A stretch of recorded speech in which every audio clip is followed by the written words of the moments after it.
The Jews, particularly the Pharisees, mastered to kill Jesus during his ministry for envious reasons. Becoming so popular with the increasing followers, the Jews mapped up plans to kill him legitimately by following his every waking move to find faults or erroneous acts against the law, that is, the Ten Commandments. They seemingly found out two transgressions, one being blasphemous, that is, to pretending to be God, and the other one is Sabbath breaking. The Jews cannot reconcile what they see to what they hear. They see a man in Jesus who talks and acts like a God because he said he gave them eternal life. Jesus even gave hints about his pre-existence by saying, I am the one who called your gods judges in the Old Testament.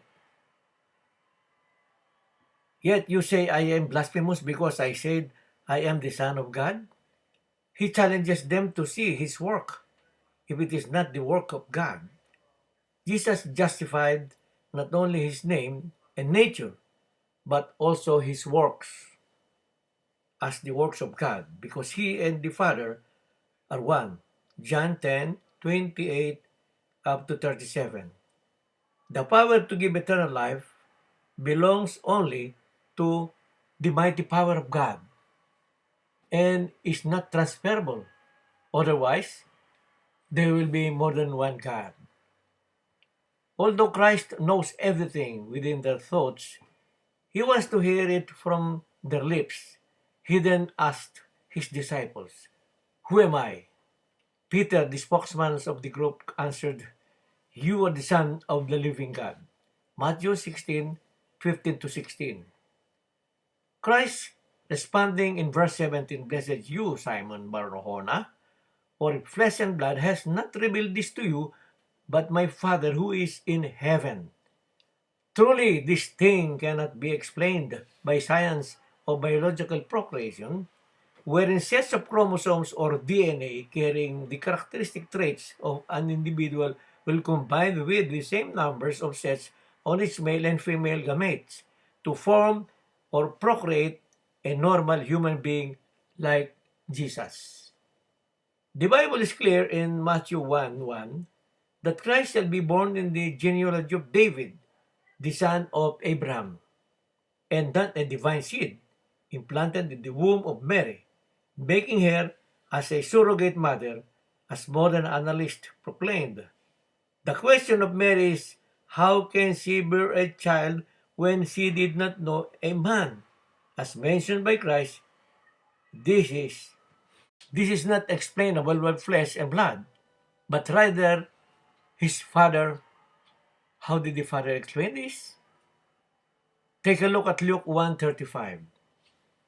The Holy Spirit will come upon you, and the power of the highest will overshadow you. Therefore also the Holy One who is born will be called the Son of God.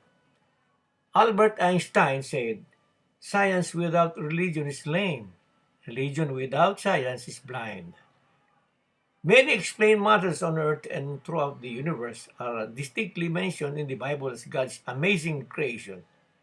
And there are God's creations written in the Bible, proven by science. It's unfortunate that Einstein used the word religion instead of God.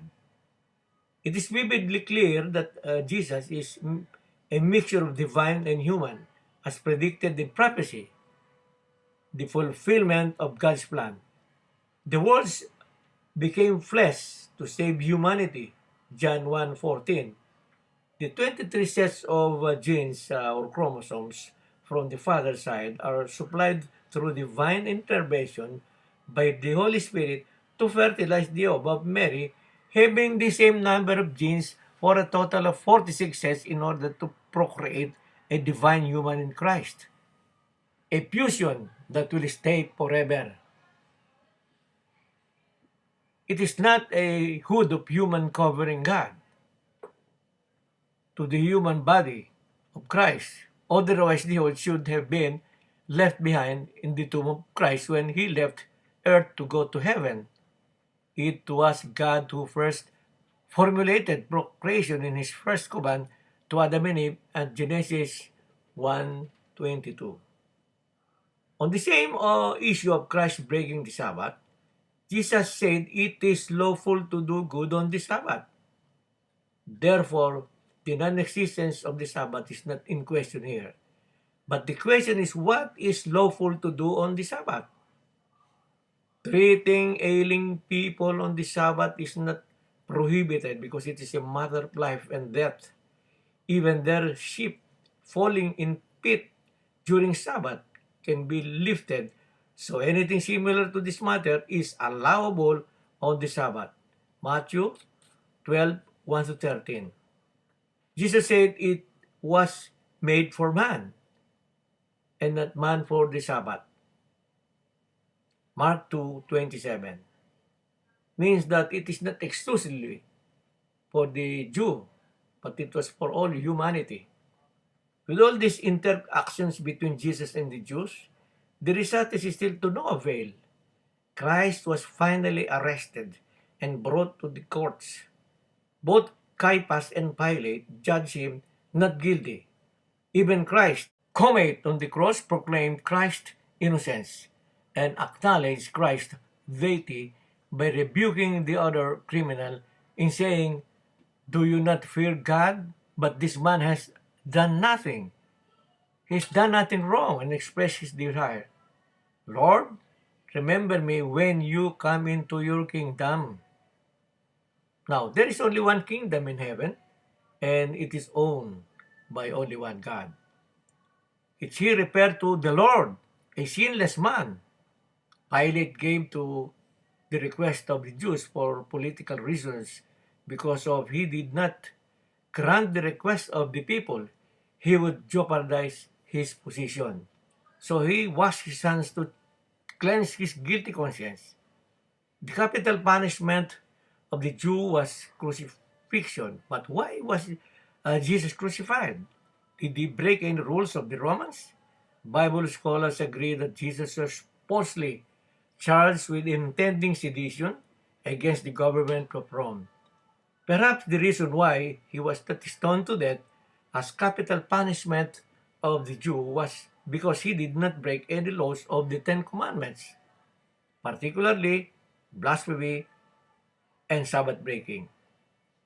Sad to say, to date, there are professing Christians who do not accept the triune God, resulting to many biblical inconsistencies. They have the same issue against Christ. These people claim that he is not God and purely human, and Christ is really a Sabbath breaker. They are still throwing those fallacious doctrine. It is like a movie script with different actors and actresses.